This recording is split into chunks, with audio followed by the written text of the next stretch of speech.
Muy buenas noches con todas las personas que están conectándose. Vamos a esperar un minuto para que sigan conectándose más participantes.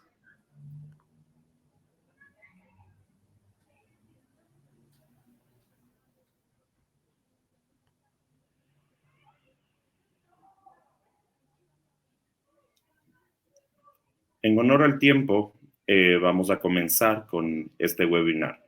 Buenas noches, estimados participantes. Es un honor para mí ser el moderador de esta charla tan importante. Gracias a Laboratorios Eurofarma, tu vida mueve la nuestra. Recuerde que el día de hoy es el primero de los 3 webinares que Laboratorios Eurofarma ha preparado para ustedes. En esta oportunidad vamos a hablar del tratamiento de la diabetes mellitus tipo 2 y de la IDPP4.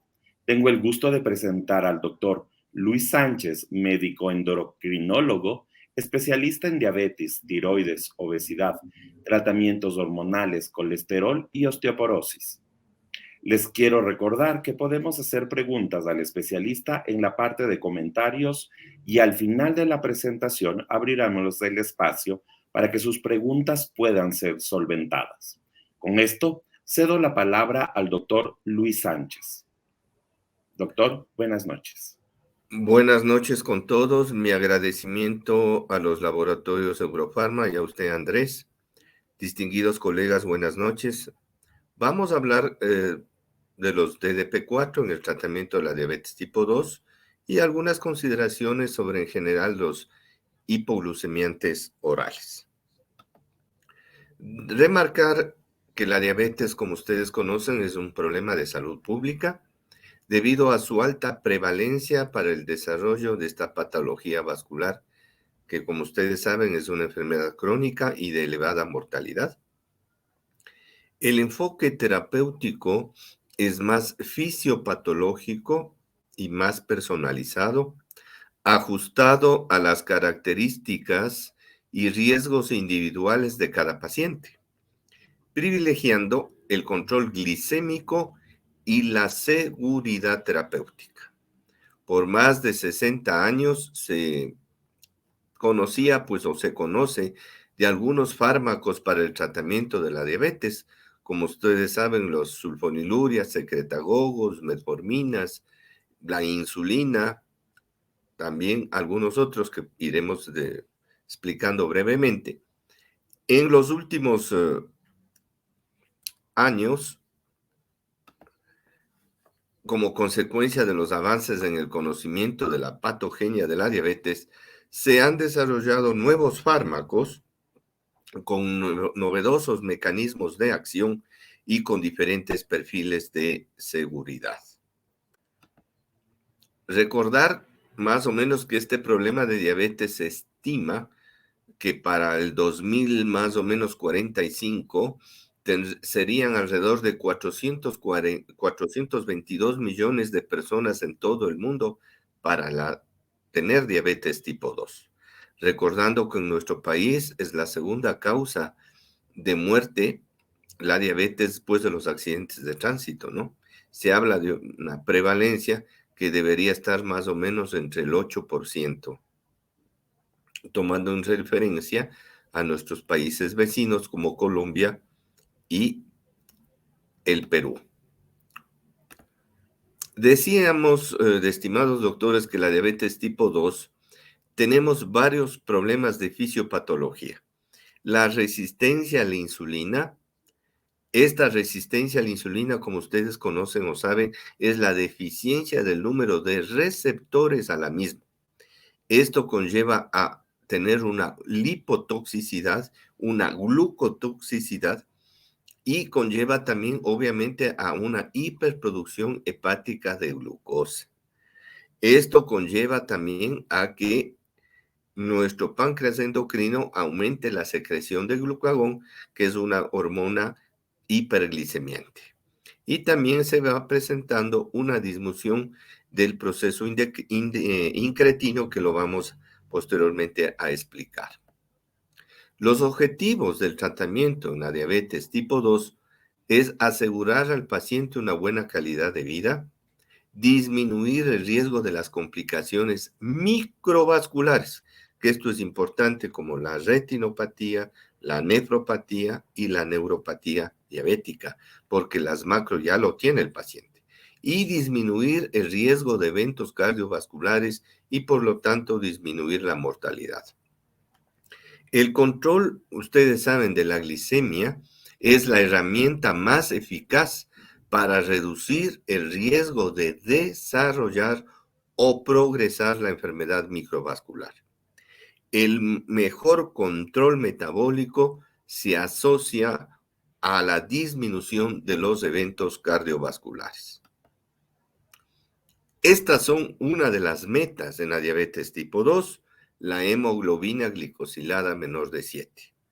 Nos esforzamos los médicos especialistas y no especialistas en esto, pero la pregunta es, ¿cuántos pacientes van a lograr tener esto?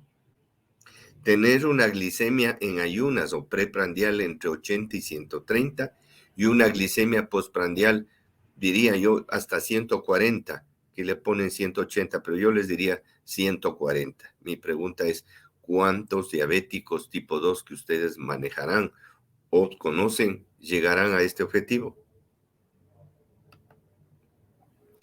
Los factores ligados al paciente o las patologías utilizadas para determinar el objetivo de la hemoglobina glicosilada. Ustedes saben la duración de la enfermedad, la expectativa de vida, reconocer los factores de comorbilidades, el establecimiento de las complicaciones vasculares y la actitud del paciente y su expectativa y tener los soportes que pueden ayudar a que nuestro paciente llegue a estos objetivos. Como ustedes bien conocen a través de los algoritmos que se han tenido en nuestro medio, comenzamos allá por las décadas del siglo XX, las sulfonilurias, que son secretagogos, como ustedes saben, el mecanismo de acción de las sulfonilurias es a través de los receptores que se tienen a nivel pancreático. De esta manera se encontró un receptor para las sulfonilurias en las células beta que produce despolarización de la misma con el ingreso de calcio a la célula beta y de esta manera se expulsa insulina o proinsulina. Por lo tanto, las sulfonilurias son secretagogos de insulina. Es decir, perdonen la comparación, es como que le exprimieran al páncreas secretando insulina. Este efecto se ve al momento en que se prescriben estas sulfonilurias. Como ustedes saben, teníamos las de primera generación, la cetoexamida, clopropramida, que fueron retiradas del mercado, y las que ustedes todavía manejarán en centros de salud del Ministerio o del IES, que son la glibenclamida, la gliclazida, y uno mejor, de tercera, podríamos decir, generación, la glimepiride. Sin embargo, todas estas sulfonilurias, ustedes saben, son secretagogos, por lo tanto, tenemos el grave riesgo de hipoglicemia. Por lo tanto, han sido prácticamente ya desechados del mercado. Fueron muy buenos, sin lugar a dudas, pero han habido nuevas moléculas, nuevos mecanismos que han minimizado esta acción de las sulfonilurias. Recordándoles que las sulfonilurias, ustedes saben, se las debe dar preprandial. Y obviamente continuaron con las biguanidas o las llamadas metforminas, que tienen mucho menos riesgo, no producen hipoglicemia porque su mecanismo de acción es diferente, no secretan insulina, disminuyen la resistencia a la insulina, favorecen la incorporación de la glucosa por el músculo y el adipocito, disminuyendo la producción de esta manera de glucosa a nivel hepático. Estas metforminas son el gol estándar en la diabetes tipo 2. Se las viene micronizadas también la metformina con todos los hipoglucemiantes orales que ustedes conocen, incluidas las sulfonilurias, y tiene sus efectos obviamente indeseables como todo medicamento. Muy raro esta acidosis láctica que tanto nos nombraron cuando éramos estudiantes, muy poco casi se ve. Claro, tienen efectos gastrointestinales también en algunos pacientes, entonces hay que considerar este medicamento, pero es el gol estándar, se puede dar en prediabetes, incluso en niños que tienen diabetes tipo 2 por su obesidad. Continuaron en nuestro medio, se vino el auge de las llamadas tiazolinerionas, como ustedes saben, las famosas rosiglitazona y otras que tuvimos aquí en el mercado, pero estas no son secretagogos, es a través del peroxisoma de los preadipocitos actúan ahí, estabilización de la placa aterosclerótica. Las tiazolinerionas también se les hizo un estudio sesgado, como ustedes conocen, contra la rosiglitazona y prácticamente debido a sus efectos cardiovasculares fue retirada del mercado y continuaron solo con otra molécula que me van a disculpar el nombre, es Actos. Si no la tenemos en el Ecuador o habían en el Ecuador, se produjo ciertos efectos indeseables como fueron edema, a veces anemia, a veces también alteración a nivel ósea, como riesgos de fracturas. Pero sin embargo, a nivel internacional sí se ha mantenido el Actos. Las tiazolinerionas también se han combinado con metformin y se han visto buenos efectos. Sin embargo, hubo, como les digo, este mecanismo un tanto sesgado contra la rosiglitazona. Luego tenemos los inhibidores de la ascarbasa a nivel gastrointestinal, que no tenemos en el mercado nosotros debido a que nosotros tenemos una dieta rica en hidratos de carbono, producen flatulencia y distensión abdominal y por lo tanto fue desechado. Posteriormente comenzaron a llegar justamente los DDP4. Estas DDP4, recuerden, es un mecanismo incretino. ¿Qué es el mecanismo incretino? El mecanismo incretino, como ya veremos a continuación, pero me adelanto a decirles, tenemos las hormonas gastrointestinales que son el GIP y el GLP-1, que se producen estas hormonas en las secretadas por las porciones del intestino delgado y pasta de J1 que producen estas hormonas GLP-1 y el GIP. Este efecto incretino, doctores, se da en el momento en que nosotros ingerimos alimentación. El 80% de la secreción de insulina, créame, es dado por este efecto incretino. El efecto incretino refuerza a la acción de la insulina.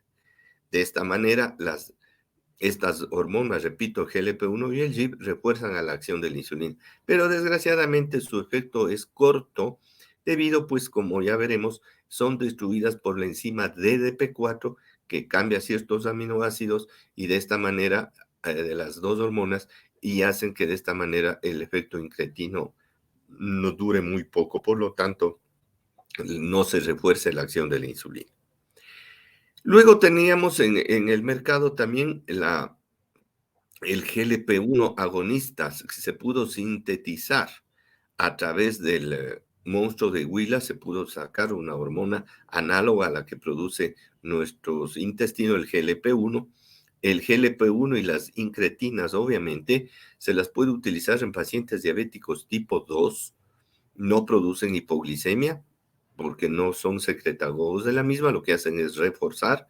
El GLP-1, como ustedes verán, se lo usa en pacientes con mal control metabólico, que tienen obesidad, ayuda también a bajar de efectos de peso. Y obviamente, como ustedes conocen, las insulinas que tenemos en nuestro mercado y en el mundo entero, las de acción corta, ultracorta y acción prolongada. Y por último, tenemos las famosas SLGT2, que es un mecanismo bastante bueno.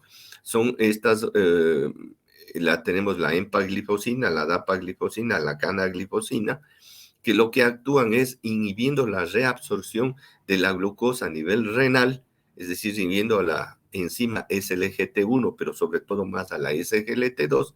De esta manera se produce glucosuria, entre comillas, fisiológica, haciendo que de esta manera se elimine la glucosa por orina, se logra un buen control metabólico, pero de esta manera también se regula la tensión arterial y el peso en algunos pacientes. Estos SLGT2 también vienen micronizados con metformina.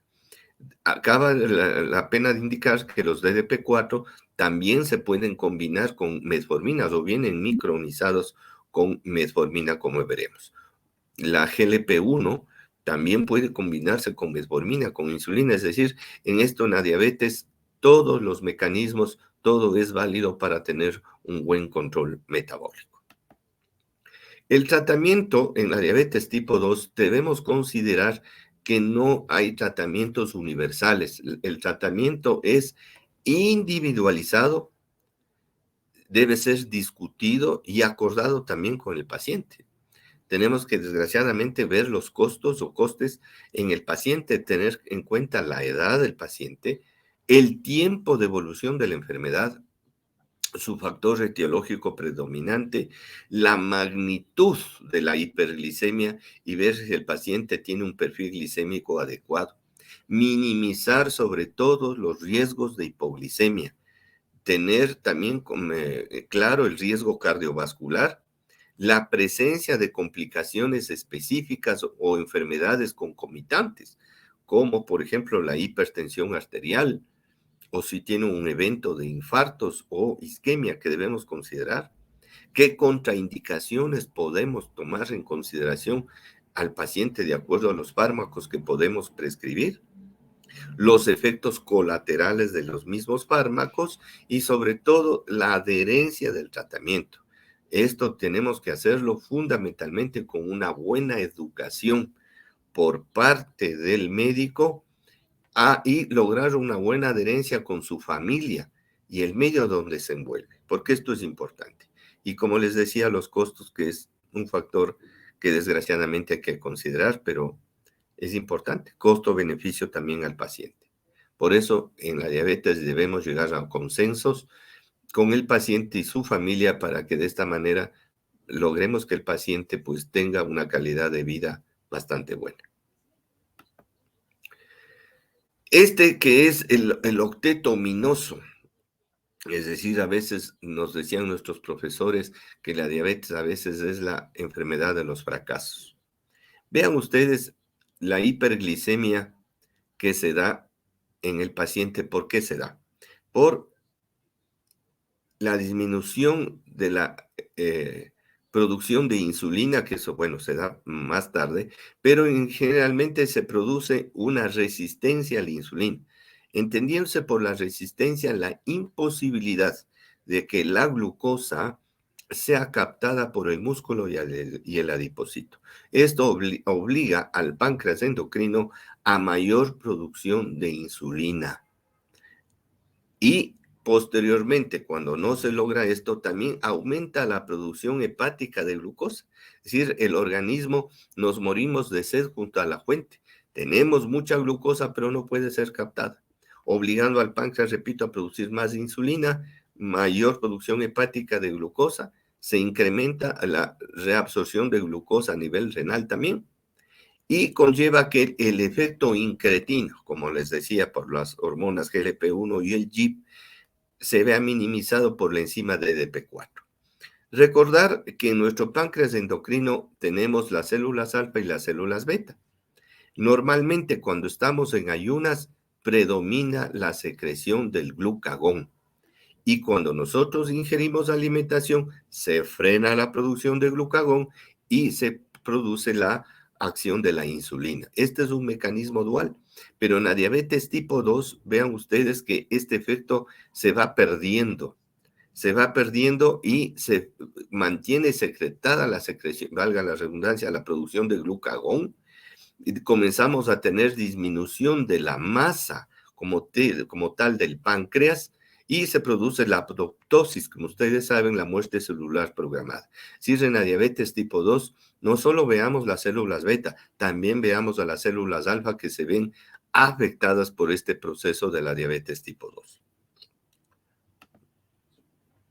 Decíamos, los insulinos sensibilizadores aumentan la sensibilidad a la insulina, los secretagogos que ya hemos indicado, los inhibidores de la absorción de la glucosa, que les decía que en nuestro medio no se los utiliza por tener una dieta muy rica en hidratos de carbono, y fármacos que tienen este efecto incretino, que lo que hacen es inhibir a la enzima DDP4 para que el GIP y el GLP-1 tengan mayor acción frente a la insulina. Y los que les decía, los inhibidores, los transportadores del sodio glucosa, que son los SLGT2, empaglifosina, dapaglifosina, que aumentan la excreción renal de glucosa. El mecanismo de acción, decíamos, de las incretinas es inhibir la acción de la enzima dipeptidasa, que es una glucoproteína, aumentando, repito, los niveles de incretina. Es una inhibición específica y reversible, aumentando los niveles del GLP-1 y el GIP, favoreciendo, como ustedes ya les indiqué, la secreción de insulina, frenando la secreción de glucagón y tener mayores disponibilidades de GLP-1 que potencialicen a la acción incretina. Recuerden, el efecto incretino se da solamente cuando ingerimos alimentación. Ahí se secretan estas dos hormonas. En cambio, cuando recibimos dextrosa a la avena, no hay el efecto incretino. Las incretinas se logra combinar también con metformina cuando no se logran criterios glicémicos, cuando no se ha logrado la monoterapia, es decir, solamente usar estas incretinas. Pero si queremos reforzarlo, podemos utilizar una metformina. Como monoterapia inicial, cuando existe contraindicación o intolerancia a la metformina, claro, ustedes saben, puede haber intolerancia a la metformina, entonces tendríamos que usar solo unas inhibidores de DP4 que no tengan la misma. Se puede usar las incretinas con otros hipoglicemiantes orales, con insulina, con sulfonilurias, con SLGT2. En estos casos se aumenta, obviamente, si fuera con sulfonilurias, el riesgo de hipoglicemia por este efecto sumatorio de terapia combinada. Hay que tomar en cuenta en adultos mayores, tomar en consideración la insuficiencia renal y en mayor riesgo, sobre todo, de la hipoglicemia. Vean ustedes, estas incretinas disminuyen la hemoglobina glicosilada entre 0,5 al 1%. Las ventajas de las incretinas en general, administradas por vía una vez al día, excepto la vildagliptina, que pueden ser 2 veces al día, tienen efecto neutro en el peso, es decir, no son responsables del aumento de peso. En cambio, como ustedes saben, las insulinas o las sulfonilurias sí producen aumento de peso. ¿Por qué? Porque secretan insulina. Y ustedes saben, la insulina es una hormona anabólica. Estas incretinas tienen buena tolerancia al sistema digestivo y sobre todo cumplen con algo fundamental, que es el perfil cardiovascular seguro. En muchos de los estudios que se los hacen a nivel internacional, estudios Carmela y otros, se vio pues que las incretinas juegan un papel importante en minimizar o inhibir este efecto cardiovascular.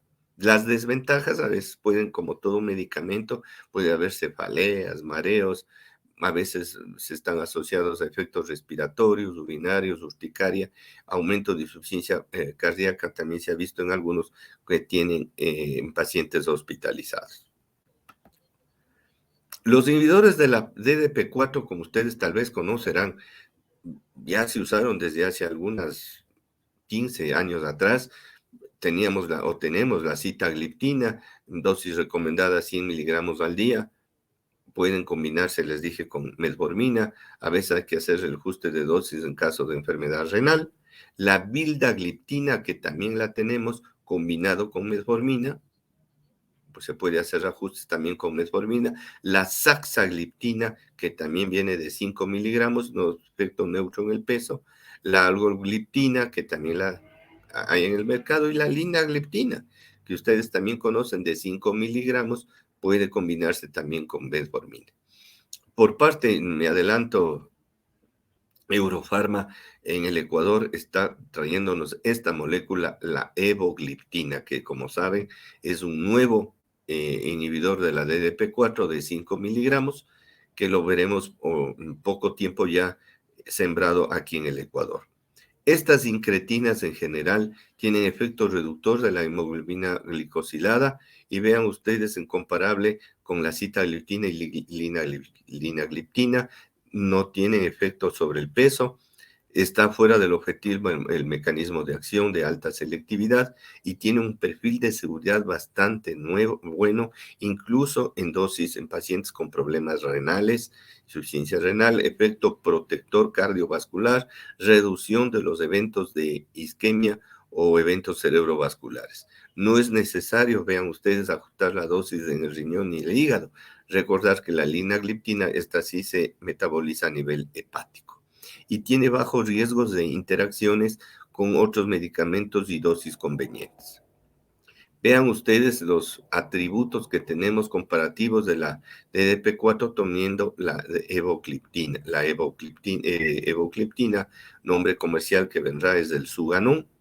Me disculpan los nombres comerciales de los otros DDP4, pero vean ustedes la posología, la innovación, la posología una diaria con evocliptina, que ya verán posteriormente en conferencias en más detalle, no requieren ajuste de dosis con linagliptina y evocliptina, no tienen riesgos cardiovasculares, el costo es accesible y veo que como evocliptina vamos a tener una mejor adherencia por parte de los pacientes. Las ventajas de evocliptina,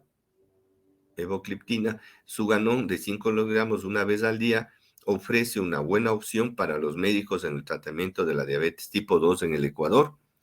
Tiene un mejor costo, tratamiento en relación a las demás. En los estudios que ya verán en detalle, tiene un efecto protector estadísticamente significativo para la enfermedad cardiovascular y eventos cerebrovasculares seguro y bien tolerado en pacientes en el punto importante para la prescripción. Su mecanismo de acción es dependiente de glucosa, por lo que el riesgo de hipoglicemia es nulo. Suganon puede asociarse también con varios medicamentos, tiene menos riesgo de interacciones farmacológicas y ofrece una sinergia en el control de los parámetros glicémicos. Suganon es una DDP4 potente y de acción prolongada, no requiere ajuste de dosis, incluso en caso de alteración de la función renal.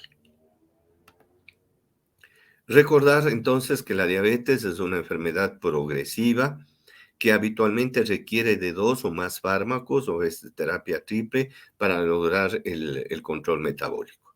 Recordar hoy en día que esta monoterapia que se usaba antes, sulfonilurias o etcétera, o metformina, hoy es una terapia combinada.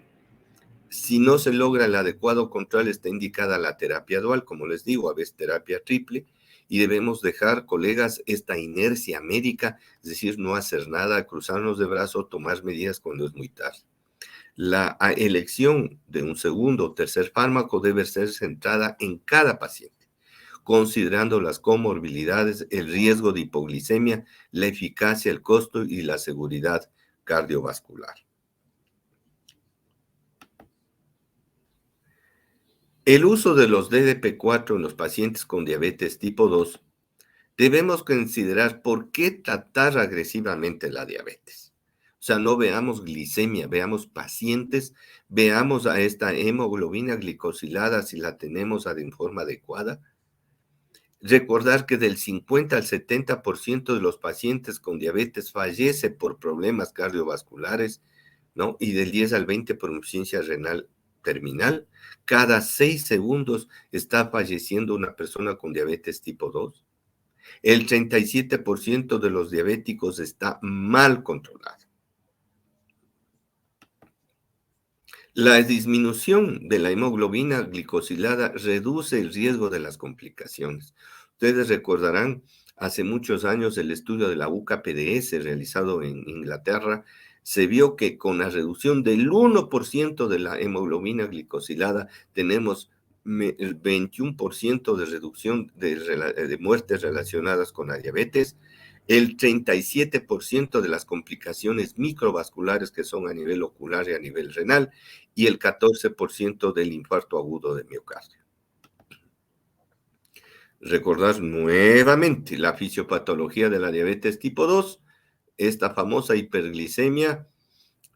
En la diabetes, como ustedes ya les expliqué, tenemos una deficiencia inicialmente parcial de insulina, luego total, la resistencia a la insulina produciendo más glucosa por nuestro hígado, está minimizado el efecto incretino, es como que se quedara prendida la luz de una casa, el efecto on-off no se da, es decir, no se frena la producción de glucagón y queda prendido la secreción de insulina y de glucagón. Esto conlleva a una pérdida inclusive de la masa de la célula beta y una apoptosis y una degeneración de la misma. Una glucotoxicidad y lipotoxicidad. Bien. Recuerden que el metabolismo de la GLP-1 y el GIP, que son las dos hormonas, son inactivadas por la enzima DDP4. Esta rápida degradación limita que estas dos hormonas incretinas sobre la homeostasis de la glucosa.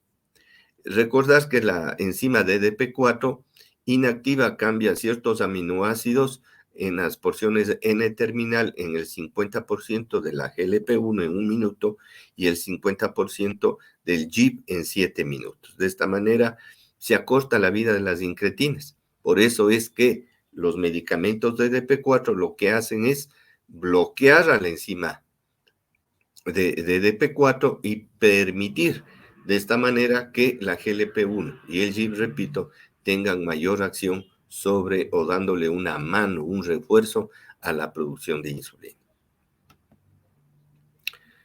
Recuerda que los inhibidores de la enzima DDP4 son potencializadores de las incretinas de GLP-1 y el GIP. Estas dos hormonas, GLP-1 y el GIP, son producidas por las células K, ubicado, como les dije, en el duodeno y en el Y1. Tenemos la pro-GIP, ¿no? Actúan sobre receptores y el proglucagón también, ubicados en las células L del ilion y del colon. Entonces, recordar que la dipeptidilpeptidasa o DDP4 lo que hacen es minimizar o destruir a estas dos hormonas gastrointestinales, impidiendo su refuerzo con la acción de la insulina. El bloqueo de las DDP4 mejora, repito, la actividad de incretina, corrige la relación insulina-glucagón, que hay ese desfase, como les indiqué, en el paciente diabético, que hace que se mantenga la secreción de glucagón. Como ustedes están viendo, hay una disfunción de la célula beta produciendo hiperglicemia. Entonces, inhibidores de la P4 mejoran la función del islote de Langerhans, tanto de la insulina como de la célula alfa del glucagón, y manteniendo un control glicémico adecuado. Es decir, de esta manera estamos favoreciendo también hasta que el páncreas endocrino tenga una mejor condición. Los inhibidores, vean ustedes, de la DDP4, fuera de los objetivos de la DDP8 y DDP9, se asocian con buenas respuestas, a veces inapropiadas, por el deterioro que ya les voy a indicar, de cicatrización de heridas, reacciones cutáneas, trastornos inmunitarios. Vean ustedes, con evocliptina tenemos una selectividad mayor de la unión de las DDP4 frente a otras enzimas. Recordar que son varios sustratos de la DDP4 que incluyen péptidos que contienen prolina, alanina, tales como factores de crecimiento, quimioquinas, neuropéptidos y péptidos vasoactivos. La inhibición de la enzima DDP4 modula la actividad de varios factores cardioactivos y neuropéptidos y células estromales derivados del factor 1. Por su afinidad para una amplia gama de sustratos, la DDP4 no es específica para la GLP-1, por lo tanto tiene el potencial para mediar con una gama de llamados pleiotróficos, tanto positivos como pleiotróficos negativos, independientes del GLP-1. Tenemos otros tipos de enzimas con actividad similar a la DDP4, que incluyen la proteína activadora de los fibroblastos. Esto es lo que me estaba refiriendo, el DDP2, DDP8 y DDP9 que ustedes están viendo. Por lo tanto, se cree que los inhibidores de la DDP4 son selectivos para esta, pero además podrían ser inhibidores de otras enzimas similares a los DDP4. Recordar, colegas, que hay 4 pilares en el tratamiento de los pacientes diabéticos. Cambiar el estilo de vida con educación, con dieta y ejercicio físico. Esperar que las tabletas y yo estoy sentado, esto no va a ayudar al paciente. El paciente debe cambiar un chip, es decir, hasta aquí actuó mal, pero recordar que debe haber, repito, educación, integridad familiar y lograr que el paciente tenga adherencia al tratamiento. Bueno, habíamos nombrado todas las antidiabéticos, sulfonilureas, metforminas, litazonas, liptinas, lininas, alfa-glucosidasas, GLP-1, insulinas y otras más. Cuando más deficientes el control de la glucosa en los primeros años de tratamiento, mayor es el riesgo de que este paciente a los 10 años de desarrollar complicaciones micro y macrovasculares. Recuerden que nuestro paciente diabético no muere por la diabetes como tal, sino por las complicaciones, repito, microvasculares que se van presentando en el paciente. La terapia progresiva o fracaso terapéutico, como se ha hablado anteriormente de escalones desde la dieta, el ejercicio, la monoterapia, la combinación, terapia doble, terapia triple o la asociación de hipoglucemiantes con insulina o simplemente llevando a la insulina, pero no esperemos que el paciente llegue a deterioro tal para cambiar de tratamiento. Pero si vemos que en el tiempo nuestros pacientes diabéticos no logran esas metas, tenemos que cambiar. Tenemos que cambiar de modalidad de tratamiento y no esperar que el paciente venga infartado, ciego o con insuficiencia renal.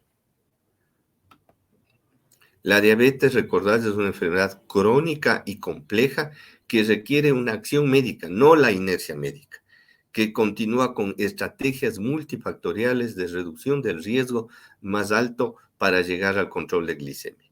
Control de glicemia, vean ustedes, que deben estar menos de 110, menos de 140, siendo más estrictos a las 2 horas, hemoglobina glicosilada de 7, tener niveles de colesterol en la diabetes con LDL menos de 100, tener un HDL más de 50 por arriba, protección renal y protección para evitar el deterioro cardiovascular.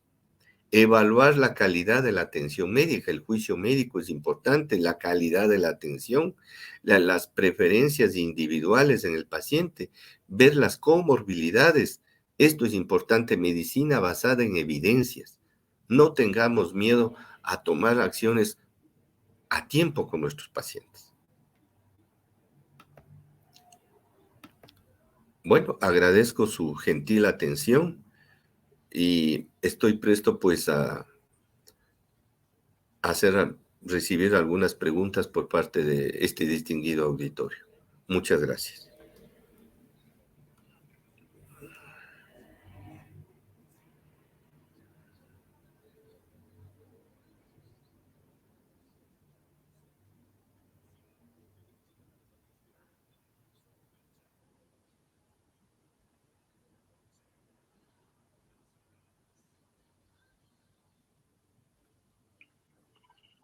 Bueno, por favor, a las personas que estén interesadas en hacer preguntas, les recordamos que en la parte de abajo pueden comenzar a hacer sus preguntas. Asimismo, les quiero recordar que podemos tener este espacio donde podemos profundizar estos temas con nuestro doctor Luis Sánchez.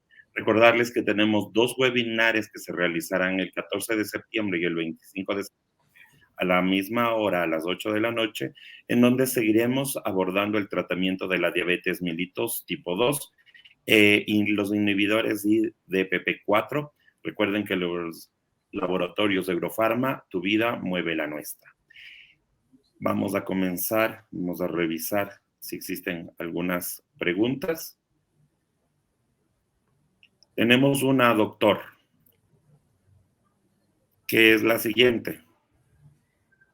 ¿El efecto incretino depende solamente de la alimentación? Es decir, los pacientes deben cambiar la forma de alimentarse y sumar el tomar un inhibidor IPP4. Gracias por la aclaración. El efecto incretino se ve, todos nosotros tenemos el efecto incretino. Lo que pasa es que en los pacientes diabéticos tipo 2, este efecto incretino se ve minimizado por la enzima DDP4. La enzima DDP4 lo que hace es, repito, minimizar la acción de las GLP-1 y el GIP. Desde luego, esta acción de las incretinas o de los medicamentos DDP4 está en función de los niveles de glicemia. Es como un termostato. Si se detecta que los niveles de glicemia están elevados, obviamente el medicamento lo que hace es bloquear a la enzima DDP4 para que este efecto incretino se dé. De esta manera que el GIB y el GLP-1 refuercen, como les dije, a la acción de la insulina. Recordar nuevamente que este efecto incretino se da el 80% de la secreción de insulina, vean ustedes, es gracias a la acción del efecto incretino. Gracias, doctor. Tenemos otra pregunta. ¿Qué recomendaría a los pacientes que tienen otras enfermedades crónicas como la hipertensión? ¿El consumir estos inhibidores no afectaría por la combinación de medicamentos? No. Gracias también esta aclaración. Las DDP4 no tienen interacciones con pacientes hipertensos. Es decir, a muchos pacientes, desde luego, son polifarmacia, ¿no? Es decir, puede haber interacciones, pero estos medicamentos sobre todo tienen la seguridad de no producir hipoglicemia y no tener efectos inclusive con otros medicamentos y son mejor tolerados en los pacientes diabéticos tipo 2, incluso en aquellos que tienen una tasa de filtración un tanto más baja. Desde luego, con tasas de filtración renal menos de 30, se debe tener cuidado en prescribir hipoglucemiantes orales. En estos pacientes debíamos reformular los tratamientos con insulina. Muchas gracias, doctor. Aquí tenemos una siguiente pregunta. Dice la relación a los pacientes geriátricos. ¿Cuál es el rango adecuado de la HGA1C? Perdón. Hemoglobina. HGA1C. Debe ser hemoglobina glicosilada. Obviamente los pacientes mayores de la tercera edad debemos ser un poquito más tolerantes en el control de la diabetes. No podemos ser tan estrictos con un paciente diabético tipo 2 que tenga unos 30 a 35 años. En los pacientes diabéticos tipo 2, diabéticos de la tercera edad, lo importante es tener una buena calidad de vida. Los niveles de glicemia podríamos tener sobre 150 160 en ayunas. Lo importante es que este paciente diabético no se me descompense, es decir, no por la hiperglicemia lleve a tener deshidratación. Desde luego, la hemoglobina glicosilada, que entiendo yo a eso se referían, debe tener valores entre 7, 5, 8, podríamos ser un poquito más permisibles. Lo importante es el paciente, repito, diabético tipo 2, adulto mayor, que no se me descompense. Eso sería lo ideal. ¿Por qué? Porque este paciente diabético tipo 2 de la tercera edad, recordar que ya tienen todas las complicaciones. Todas ya, a lo mejor muchos ya las tienen, pero sí debemos tener una calidad de vida, minimizar el evento cerebrovascular, que no vaya a tener un evento cerebro o un infarto agudo de miocardio. Eso es lo importante. Y minimizar sobre todo la hipoglicemia. Listo, doctor. Tenemos una última pregunta que nos dice, ¿cuál es la importancia de hacer unos cambios al estilo de vida y la toma de estos inhibidores? Desde luego, como les decía, hay que tomar las medidas al inicio de la enfermedad de la diabetes. No esperar que el paciente desarrolle complicaciones, porque a los 10 años este paciente a lo mejor ya se nos infarta. Dependerá en qué edad se presentó la diabetes. Tomar en cuenta la obesidad, que es fundamental. Cambiar el estilo de vida, es decir, las DDP4. Si yo veo que el paciente desde un inicio no hay respuesta a X, Y medicamento, podríamos usar la DDP4 y de esta manera evitar que este paciente desarrolle un evento cerebrovascular o desarrolle una nefropatía diabética a largo plazo. Recuerden que aquí debemos tomar en cuenta minimizar o evitar que se desarrollen las complicaciones microvasculares. Pedir un fondo de ojo cada año al paciente diabético como mínimo. Ver la filtración renal. No nos guiemos por la creatinina, porque eso es lo último que se incrementa en un paciente. Para eso podemos determinar o calcular, ustedes saben, la tasa de filtración renal, poder pedir una cistatina C, que es otro de los parámetros fundamentales hoy en día para ver el paciente de su problema renal. Doctor, entraron más preguntas. Vamos a responderlas. Teniendo en consideración el efecto farmacológico final de los inhibidores IDPP4, sería aumentar la secreción de la insulina, donde radica la diferencia con una sulfaniluria, ya que ambas originan aumento de la secreción de insulina, teniendo como consecuencia disminución de la reserva pancreática, sin tener algún efecto en la resistencia celular. Bueno, recordar que las sulfonilurias son secretagogos de insulina. En cambio, las incretinas no son secretagogos. Lo que hacen es darle una mano a la secreción endocrina propia del paciente diabético tipo 2. Desde luego, los pacientes diabéticos tipo 2 tienen obesidad, muchos de ellos. Por eso puede utilizarse no solo la monoterapia con incretina, sino reforzar con la metformina. Entonces aquí podríamos combinar metformina con una con un medicamento de DP4. Ustedes saben, ahí vienen micronizadas. En el mercado ustedes saben todas las DDP4, entonces combinadas con metformina ayudarían muchísimo. ¿Por qué? Porque, repito, damos una mayor apoyo a la secreción de insulina del paciente y con la metformina también nos estamos reforzando o disminuyendo la resistencia a la insulina. Recordar que las DDP4, como les dije, no solamente están ayudando al efecto incretino como tal, a la acción de la insulina, sino que de alguna manera están reforzando a esa masa del páncreas, inhibiendo de alguna manera la secreción de glucagón, para que de esta manera la apoptosis que se produce en los pacientes diabéticos no se vea empañada por la destrucción tanto de las células alfa como de las células beta. Doctor, uno de los pilares de los pacientes diabéticos es el cambio de los hábitos alimentarios. ¿Sería adecuado que se busque la ayuda de un nutricionista? Claro, en la diabetes, ustedes saben, el tratamiento es multidisciplinario. Desde un inicio debemos educar al paciente para ver, no es prohibir todo, sino porque a veces piensan los pacientes que diabetes es cerrar la boca y no comer nada. Eso no es así.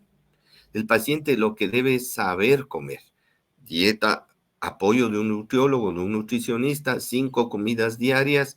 Hay alimentos que el paciente no debe comer, obviamente, los hidratos de carbono de absorción rápida, pero necesitamos aporte de carbohidratos como fuente de energía. Entonces hay que saber comer y no pasarnos ayunos prolongados y sobre todo el ejercicio o a veces inclusive tratamiento psicológico al paciente y lograr ese engranaje con la familia para que de esta manera el paciente y tenga una dieta saludable, porque a veces las pacientes asocian dieta como restricción, enfermedad, tragedia. No, tener una dieta saludable va a ayudar no solo al paciente, sino a la propia familia.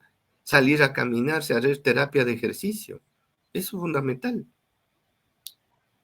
Vamos a otra pregunta, doctor. Muy interesante el tema. Al iniciar el tratamiento con el IDPP4, ¿en cuánto tiempo se realiza un control para seguimiento? Gracias la pregunta. Como ustedes saben, los pacientes diabéticos tipo 2 que iniciamos con, en este caso, los DDP4 o con cualquier otro, es importante hacer un control a los 3 meses. Recordar que el parámetro no hacer a los 4 o 5 días, porque eso no va a servir. No vamos a tener a lo mejor todavía pacientes con hiperglicemias y el paciente va a desesperarse o al médico que no sabe, uy, no sirve el medicamento y no es así. Tenemos que ser un poco tolerantes, ayudar que el paciente cambie el estilo de vida y llamarle al control con glicemias y en ayunas y 2 horas a los 3 meses y la hemoglobina glicosilada. La hemoglobina glicosilada, ustedes saben, va a haber un cambio a los 120 días, no a la semana. Entonces tenemos valores de 8.5 de hemoglobina glicosilada al mes. No va a cambiar. si los pacientes tienen un buen control, no hace falta estar pidiendo hemoglobina glicosilada cada 3 meses. ¿En cuáles les pido cada 3 meses? En los que no tienen adherencia al tratamiento o tienen mal control. Entonces, en eso tenemos que tomar en cuenta que hay que esperar un tiempo que los medicamentos en general, en este caso antidiabéticos orales, cumplan su acción. 3 meses es lo más recomendado. En pacientes que usan insulina, obviamente, el tiempo recomendado es a los 2 meses. Doctor, una siguiente pregunta. En el caso de una disfunción marcada del páncreas endocrino, células beta, el uso de la IDPP4 son recomendados, ya que las incretinas estimulan a las células beta para que la secreción de insulina, en teoría, estaría disminuida. Claro, en la diabetes tipo 2 decimos, como ustedes saben, tenemos primero resistencia a la insulina, hiperinsulinismo, y conforme desgraciadamente pasan los años, en muchos pacientes diabéticos tipo 2 disminuye la producción endógena de insulina. Es decir, se agota esta reserva de las células beta, sea por la apoptosis o mal control del mismo, y el paciente pasa a ser insulino requiriente. Uno de los parámetros que ustedes también pueden utilizar es la medición del péptido C, que es la secreción isoesmolar de insulina. Una disminución de péptido C con presencia de hiperglicemia, sea en ayunas o a las 2 horas, me estaría indicando que ese paciente dejó de producir insulina y ese paciente ya no le van a ayudar los hipoglucemiantes orales que tenemos en el mercado, sino va a tener que recibir insulina, cualquiera de las insulinas que nosotros tenemos en el mercado. Es decir, sea también por el tiempo de evolución de su enfermedad, lleva al paciente a tener necesariamente usar insulina. Doctor, en base a su experiencia, ¿desde qué valores de HB1AC recomienda utilizar una monoterapia y qué sería de su preferencia iniciar con IDPP4? Sí, si tenemos pacientes que tienen mal control y vemos hemoglobina glicosilada que está elevada de 8, 8,5, tendríamos que ver individualizar. Recuerden que el tratamiento es individualizado, la edad, las comorbilidades, la adherencia al tratamiento y costos. Podríamos, desde luego, nos recomiendan la metformina, pero si vemos que con ello no se logra, podríamos utilizar unas DDP4. Y estas DDP4 combinadas con metformina en la mañana o en la tarde y esperar un tiempo de que el paciente logre tener niveles de glicemia más adecuados y hemoglobina glicosilada también más baja. Obviamente no tener la inercia médica, no es que es un tratamiento para toda la vida. Si yo veo que el paciente no logra los controles, tengo que tomar acciones. Doctor, ¿existe algún parámetro de laboratorio que se pueda medir directamente el nivel de resistencia a la insulina? Bueno, la resistencia a la insulina se puede medir a través de la medición de insulina, tanto en ayunas postprandial, calcular el índice OMA, a través sea por parámetros de laboratorio o el cálculo manual, y estaríamos determinando los niveles de resistencia a la insulina.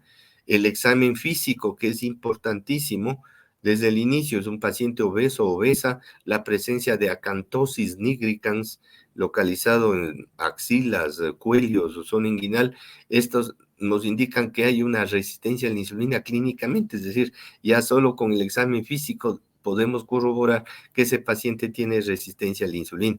Recuerden que inicialmente a veces los valores de glucosa todavía están normales, pero si le medimos la insulina de ese paciente, pues estará en las nubes o tenemos ya resistencia a la insulina. Y la resistencia a la insulina no solo están en los pacientes diabéticos o prediabéticos, sino también en las señoras o señoritas que tienen ovario poliquístico, ¿no? Que es otro de los factores que también pueden estar asociados a este problema metabólico. Hay una última pregunta, doctor. Al momento que se elimina la glucosa por orina, ¿no hay daño renal a lo posterior? No, no hay daño renal. Lo que se ha visto es que es como que quisiéramos abrir la compuerta, ¿no? De una compuerta como el canal de Panamá, perdonen La comparación se abre parcialmente. No toda la glucosa se elimina por orina, porque si no haríamos hipoglicemia. Una parte se reabsorbe y otra se elimina.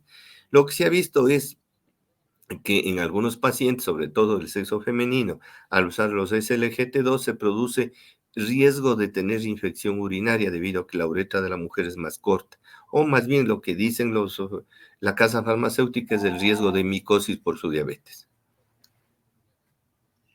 Recuerden que hoy es el primero de los 3 webinars que Laboratorios Eurofarma ha preparado para ustedes.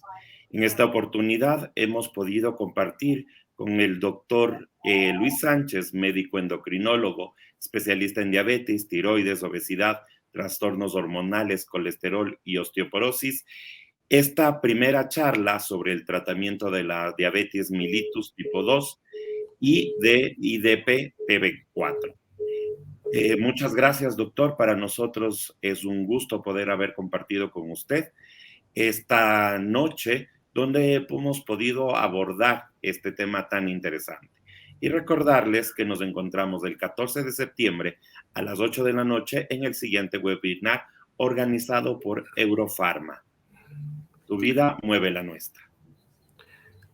Quisiera agradecer reiteradamente a los laboratorios Eurofarma por su gentil invitación, a usted, Andrés, y a ustedes, distinguido auditorio, que han tenido que soportarme en esta hora, y espero haber cumplido las expectativas y que ustedes pues aprovechen de la mejor manera.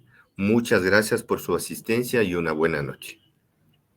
Muchísimas gracias a todos y los esperamos el siguiente 14 de septiembre.